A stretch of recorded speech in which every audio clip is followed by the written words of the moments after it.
Fala galera, beleza? Então, pessoal, primeiro vídeo aí do canal sobre SubD, né? Então, eu vou dar uma rápida introdução aqui do que é SubD, como funciona a lógica de modelar, etc. E aí a gente vai partir para um exemplo que a gente vai modelar um vaso da Zaha Hadid, beleza?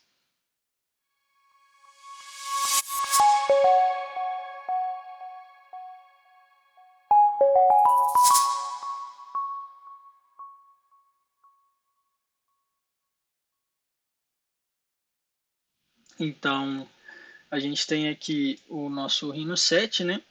E aqui eu desenhei uma mesh e eu vim cá e coloquei ela dentro do Grasshopper para eu demonstrar aqui uma coisa para vocês, né?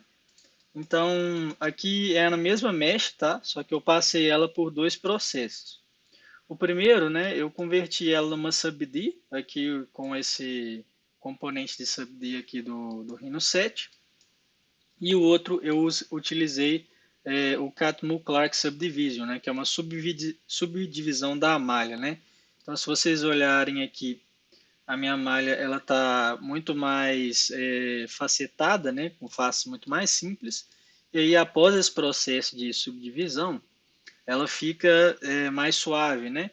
E aqui, esse processo que a gente está vendo aqui, desse para esse aqui, né, com várias faces, é exatamente o que o Rhino está fazendo por trás das cenas, né, por trás do software, para fazer essa subD aqui. SubD significa justamente subdivisão.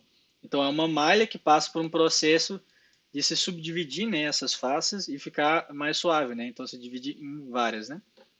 Só que aqui no Rhino 7 ela tem essa característica de você conseguir converter para nubs e tudo mais, então torna o processo todo muito mais interessante, porque permite uma precisão para utilizar para design de produto, né, que requer uma precisão de modelagem muito grande, etc. Então eu vou demonstrar aqui, ó. Então se a gente mexer a nossa malha aqui, vocês podem ver que elas estão conectadas, né? E aqui o nosso processo de subdivisão, né? Eu coloquei um loop aqui de subdivisão de 3 vezes, mas eu posso diminuir, e aí vocês podem ver que ela vai ficando mais facetada, mais simples, né? Então, até chegar aí à nossa malha original. Então, o Rhino está por trás das câmeras fazendo esse mesmo processo aqui com a nossa subD. Tanto é que se eu der bake nessa subD aqui,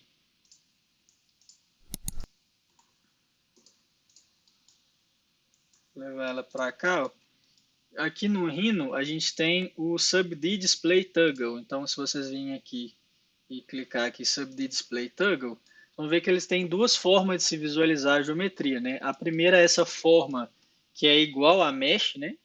Que é essa forma facetada. E a segunda seria ela passando por esse processo de subdivisão.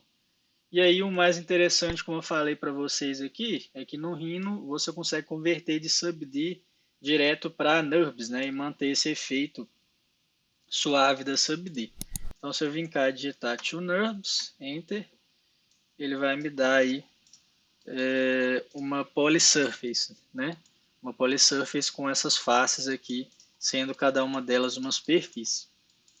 Beleza, então é bem interessante, tá, a SubD. Ela tem uma característica de modelagem que ela é mais fácil de controlar do que a NURBS, tá? Então é bem mais simples de mexer e entender qual que vai ser o resultado final, né? É muito mais fácil de manipular ela, beleza?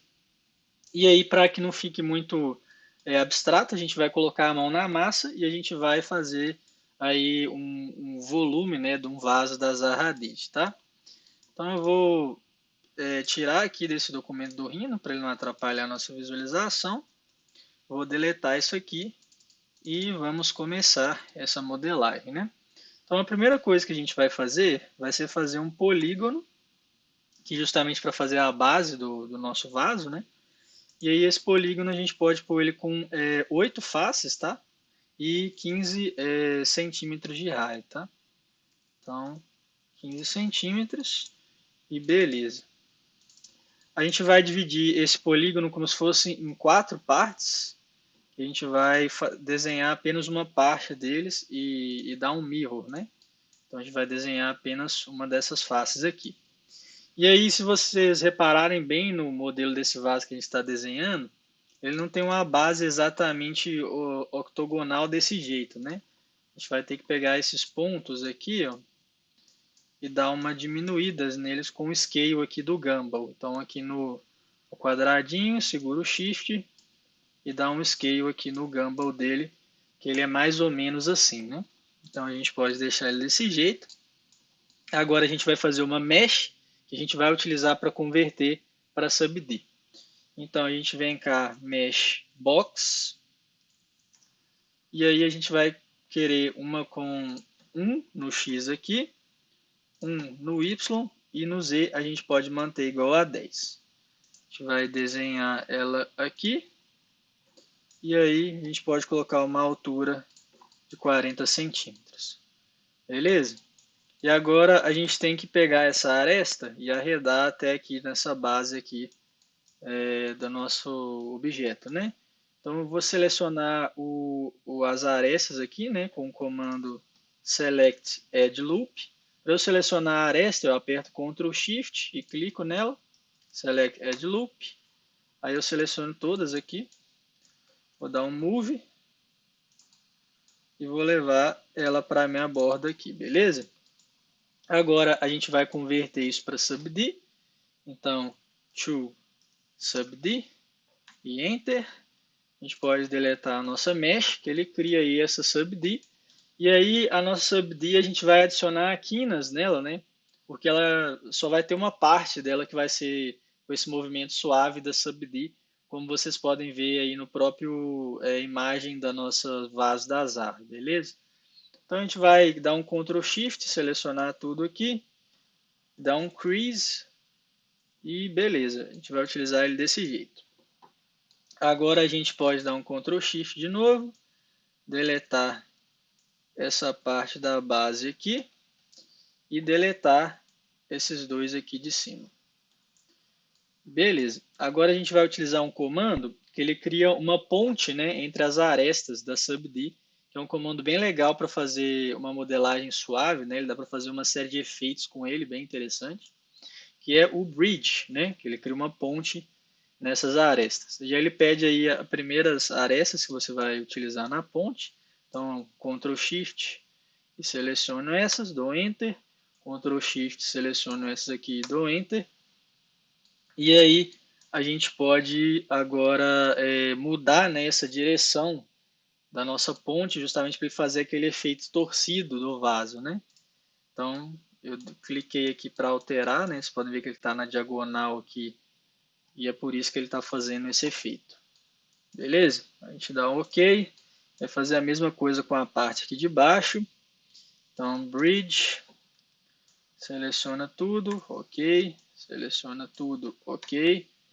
E aí a gente vai ter que colocar aqui na diagonal da mesma forma para criar esse efeito. Pode dar Enter. E eles podem ver que a gente já tem o que a gente quer. E agora a gente só precisa dar o mirror, né, para ficar o volume completo. E aí talvez dar uma ajustada aqui na escala da parte de cima e tal, para ficar mais próximo do modelo do nosso vaso, beleza? Então a gente pode dar um mirror aqui.